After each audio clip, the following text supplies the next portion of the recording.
Hello there. We are underway in celebrating our first year anniversary. And if you don't already know about it, I'm hosting a raffle and giving away more than $2,000 worth in cash and prizes. So if you or a friend have access to an Apple product, you can enter to win. For the complete details, go to sayyesToYourSoulPodcast.com. All right, here we go with another soulful episode.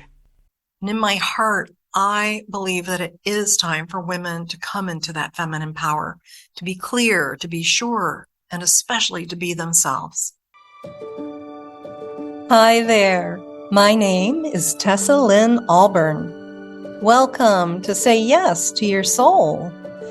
This is where we're going to talk about how you can get past your spiritual plateaus, raise your feminine energy, and express your true self with sparkle.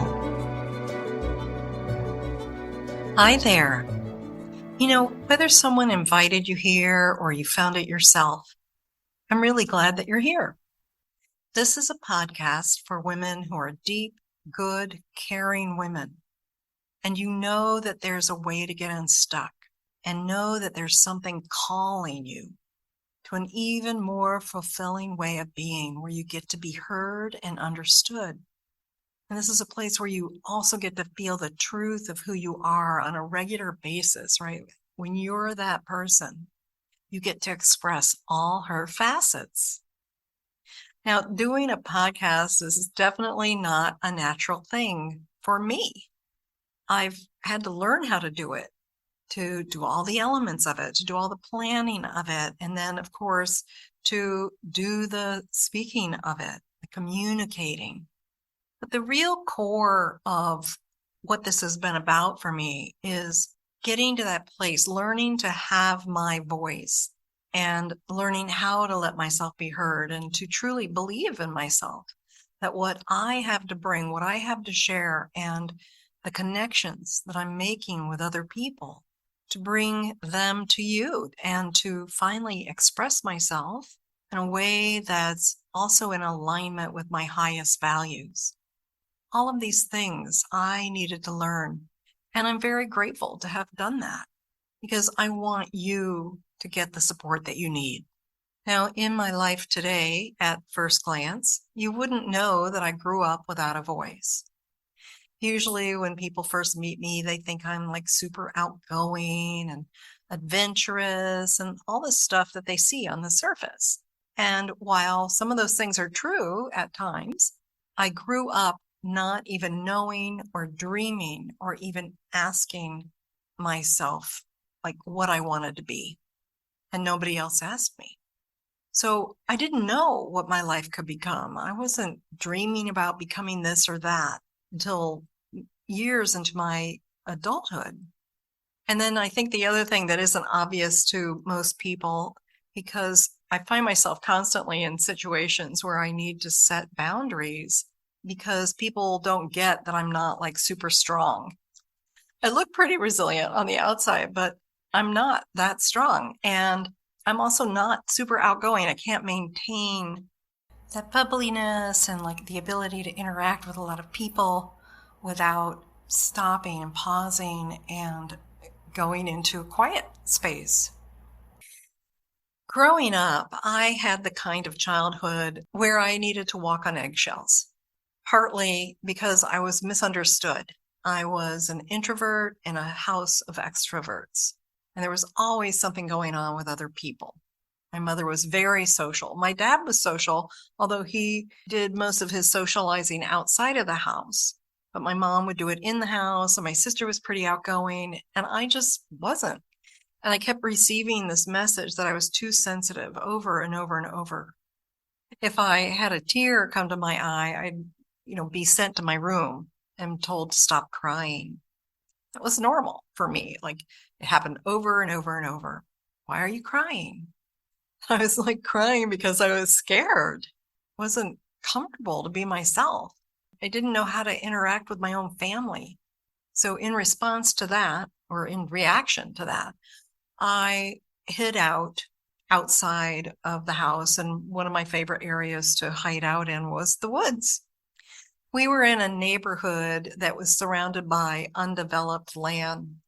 And so I could go there and I could go climb trees. And I would do that. I would go climb trees by myself. Occasionally somebody would go with me, but that was really rare. Like I could count on one hand the number of times I was out there with somebody else. The other thing that I did to take care of myself was I would go ride my bike around the neighborhood. And it's funny because I have these memories, like this strong sense that every time I would ride my bike, I was just hoping, please, somebody, maybe some school friend. There were a number of kids in the neighborhood who I went to school with. And I was just hoping, that they would come out into their yard and wave and just notice me and say hi.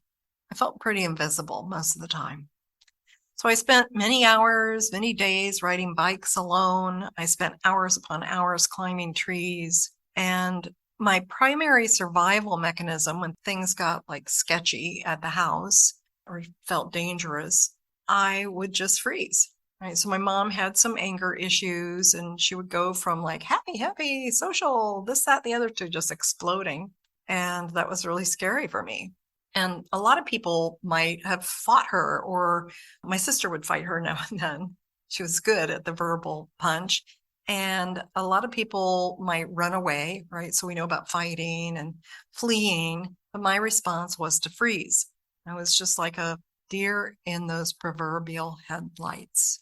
This freezing behavior eventually led to my just never voicing an opinion, right? And instead of a default of speaking up, my default was to just listen. That was my safe place. Just listen. As long as I didn't speak in public or utter an opinion that others could criticize, I thought I'd be okay.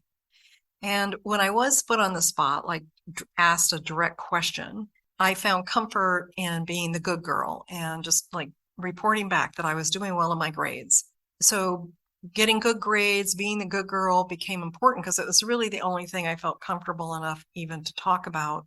And it had this kind of safety net to it. Like, as long as I'm getting good grades, nobody's upset. Eventually, I became more and more stressed. Certainly by the time I was an adult, I was having stomach issues, but I was actually having them earlier on. They were just not diagnosed. And I also had a few rounds of depression because I was unable to process emotional information in a way that left me feeling good. It just left me feeling overwhelmed or criticized.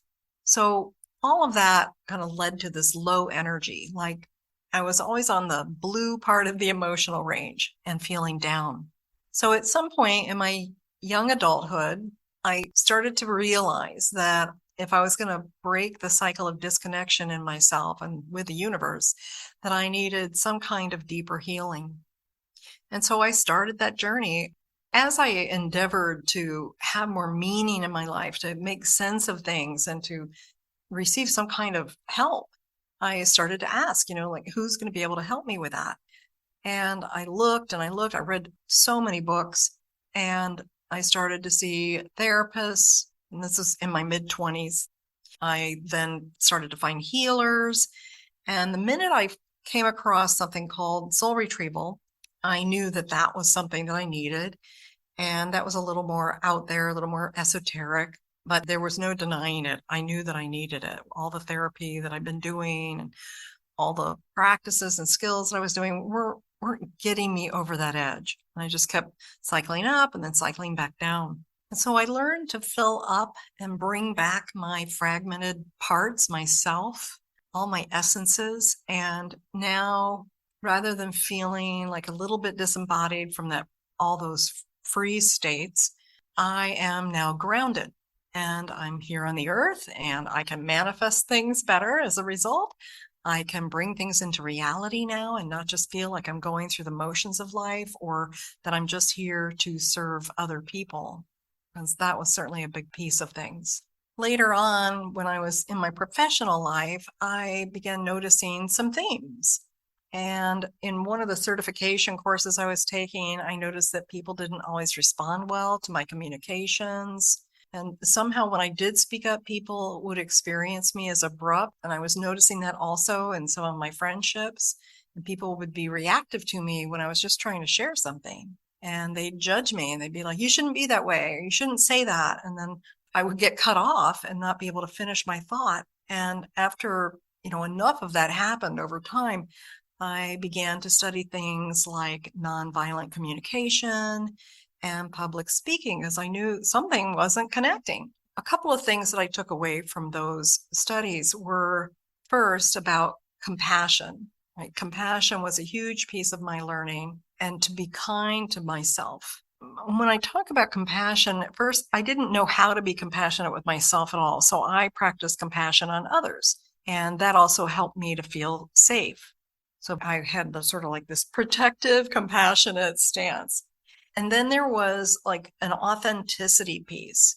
I had no idea what that even meant, but I kept hearing it. And I was like, what does that even mean? Authenticity. Well, how am I not authentic?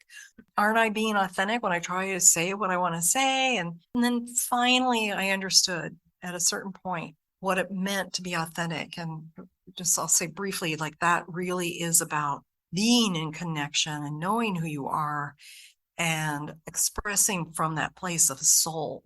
So I learned to manage all my scared feelings and I learned to be authentic. A bit later, I became a leader for the Hoffman Institute Foundation, where I ran a department and trained over 100 facilitators across the nation. So I learned a lot about communicating with compassion and witnessing people and creating safe spaces. I also got a whole bunch of different healing certifications, and holding that safe space for people was a very important part of my identity and how I learn and how I interact with others. Eventually, a friend of mine asked me to work for her as a dating coach, and that opened up an entirely new level of feminine words and energy and how we say things. And when we say things, we're impacting our own beliefs. We're either grounding something in that we don't want, or we're creating a new way of being that we do want. And so our beliefs around it must shift, or conflict will show up in our lives. All this stuff has to do a lot with what comes back to us in life. And so it seemed like the more that I embraced my feminine energy, the more successful that I was. And the closer I was able to get to people, to friends, and the closer I was able to get to my family as well, and to bring some balance and new perspectives and healing to those relationships. And this concept, this idea of feminine energy actually became essential to how I live my life, because it's in alignment with what I value and what my soul values.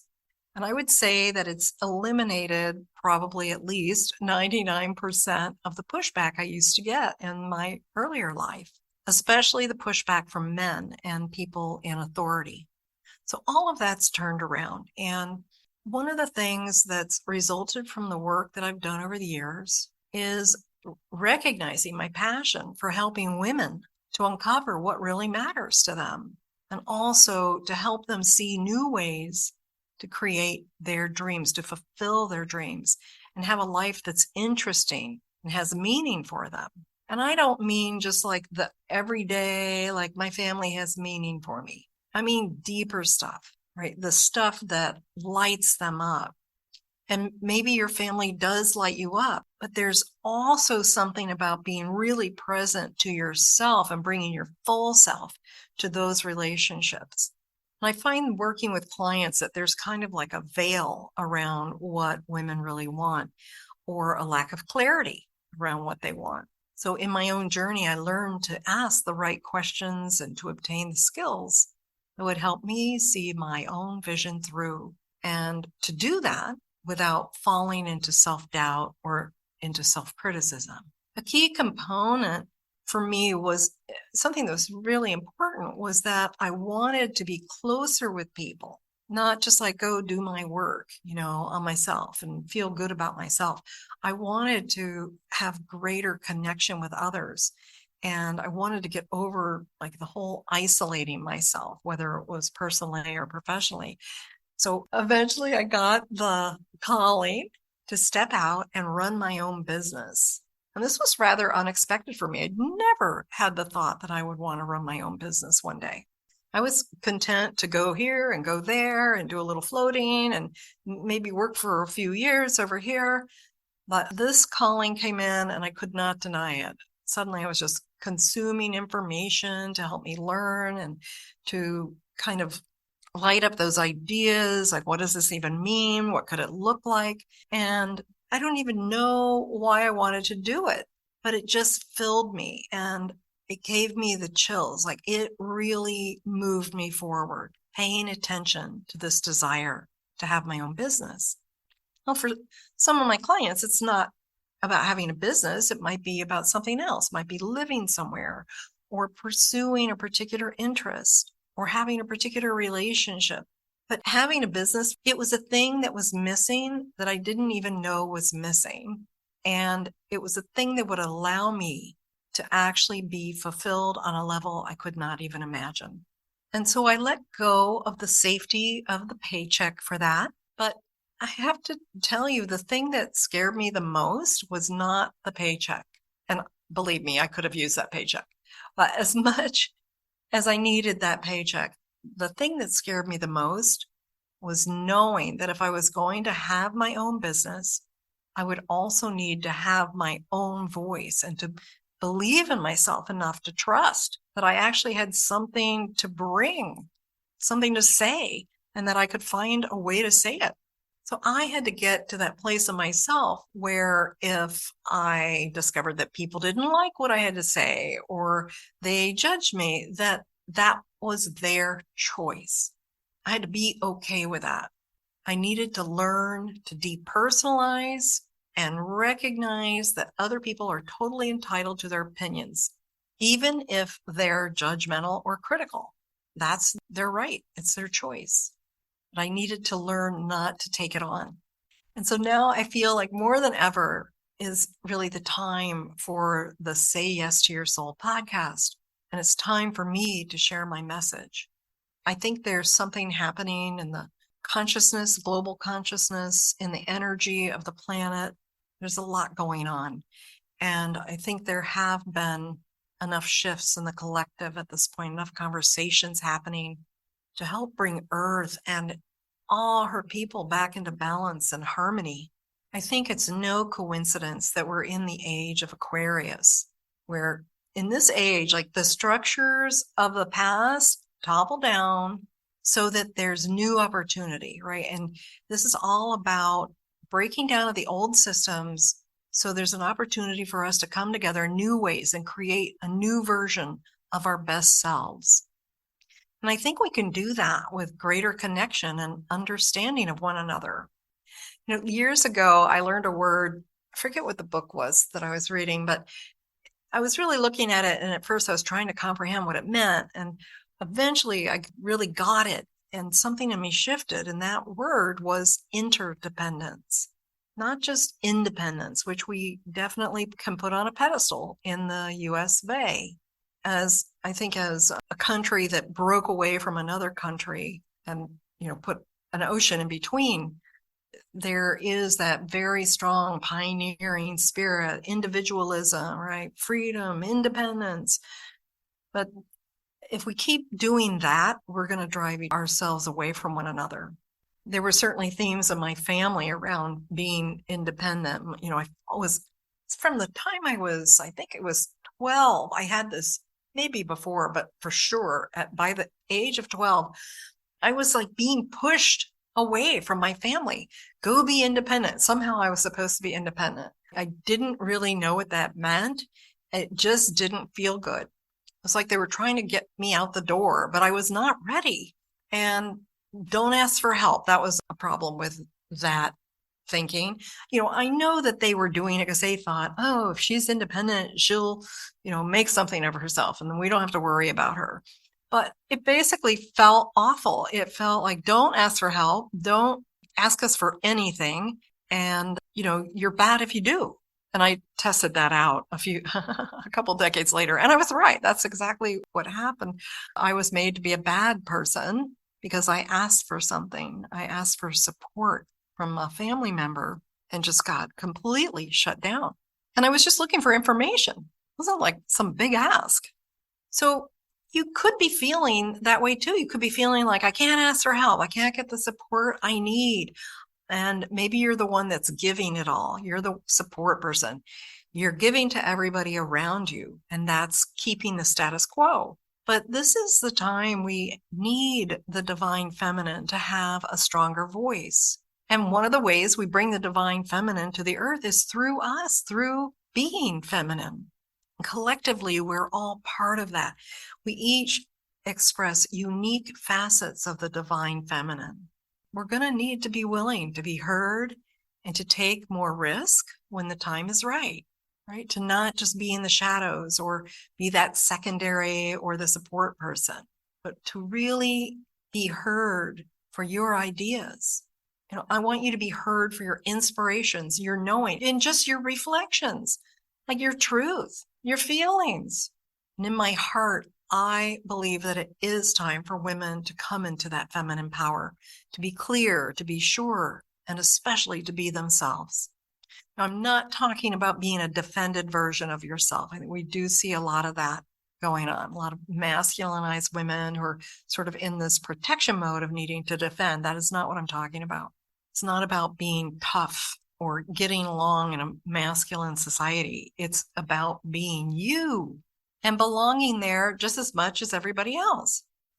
It's actually possible to be authentic and alive and open and also vulnerable. I want you to know that sometimes when we think about vulnerability, we start to freeze up, or maybe the panic button gets pushed or something like, oh, that's scary. That's hard. I don't know if I could do that. And there's a kind of a sense, I think, deeper down, like we could be destroyed. If we're too vulnerable, I could be wiped out or exiled. But what I've learned about vulnerability is it's the opposite. When you practice real vulnerability, when you understand what that is, you cannot be picked apart. And vulnerability is not a weakness. It's actually a strength. So I know that you could be living more freely and in a way that doesn't feel like you're stuck or trapped by choices that maybe you made a long time ago. Or maybe your choices were even made for you by someone else, or your genetics, or your ancestral line. I know that you can allow your voice, your energy, your soul, and your heart to be received and heard by other people, and that you become a vibrant part of the tapestry of life, not just taking care of others, not just supporting others so that they succeed, not at the expense of yourself. And you can be a glorious feminine woman expressing beauty and intelligence and sweetness of the divineness that is you. That is your right. That is your soul light. Because your soul light is important to the healing of the people around you and also to the healing of this world. It's pretty clear that we can't keep going the way we have been. And so this is part of the redirection. I'm calling you forward, calling you to be you. Not the defended you, not the survival you, or the hurt you, or the fragmented you, but to be all of you, your whole you, because you do matter to the entirety of consciousness and to humanity and to source and to the universe. So I'd like to take a little space here to state my high intentions for you. You could think of this like a prayer if you want to. I just ask that you see if you can receive whatever feels right for you to receive at this time. May you deepen and enliven your direct connection to universal wisdom and to the divine. May you make your personal journey just as important as everyone else's. May you restore your wholeness so you reunite with your full soul. May you express your true voice and be heard and feel heard. May you discover how to create safety within yourself and also outside of yourself so that you can feel confident about your choices and learn to create possibilities from a place of love. And as you open up to receiving the goodness in life that the universe has for you, may you feel valued and understood. May all past binds be released. May you learn to move past self-criticism and to deepen your sense of belonging and purpose here at this time. And as you prioritize your needs and your desires on your path to fulfilling your dreams, may your beautiful soul connect more profoundly with others and your loving relationships deepen. May you experience greater confidence, compassion, and flow. And while your soul is infinite, may you live in the knowing that now is the time to show up fully and beautifully in partnership with your soul. May you create an abundant, fulfilling life on all levels as you come to know great happiness, peace, and love. So be it. Wonderful.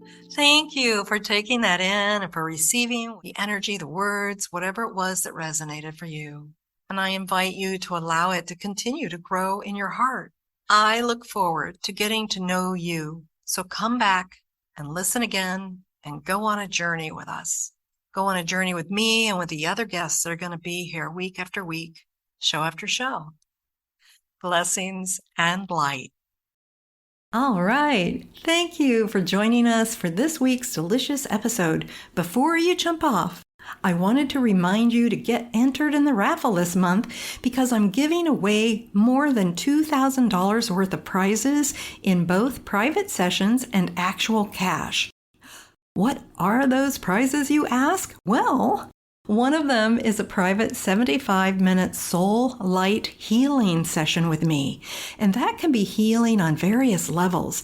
It might be releasing trauma or tuning up your body or your emotions or clearing things like past lives and karma that's been, energetic debris holding you back. This session can be very helpful and sometimes have dramatic results in relationships, money, and in your health. And we're going to do that together on Zoom, so it doesn't matter where you live. The second prize is a 60-minute coaching session with me, and that's also going to be on Zoom. So if you want support or clarity for your goals, like help with getting started with a project or just creating an action plan, that is going to be an amazing session. You'll be surprised at how much you come away with. The third prize is a personalized meditation that I will design especially for you. And of course, it's going to be yours to keep. So it's going to be fully personalized in terms of the content, and I will be speaking just to you so that you will be able to resonate with it and receive the maximum benefits that you want to create. Okay, now for the fun stuff, the cash. I have several cash prizes in various amounts. I've got several $50 prizes, $75 prizes, and $100 prizes. So you can see there are many opportunities to win here, and I just want to encourage you to be sure to play because you do need to play to win. All monetary prizes will be delivered through PayPal or Wise. And if you have a different currency, it'll be automatically converted for you. So as long as you have access to an Apple device, you can play. And all the instructions are available on our website at sayyes2yoursoulpodcast.com. That's sayyes2yoursoulpodcast.com. And if you need any support in completing your raffle entry, my team is ready to help you with that. You'll find their email on our webpage as well. So that's it. All the best to you, and may you say yes to your soul.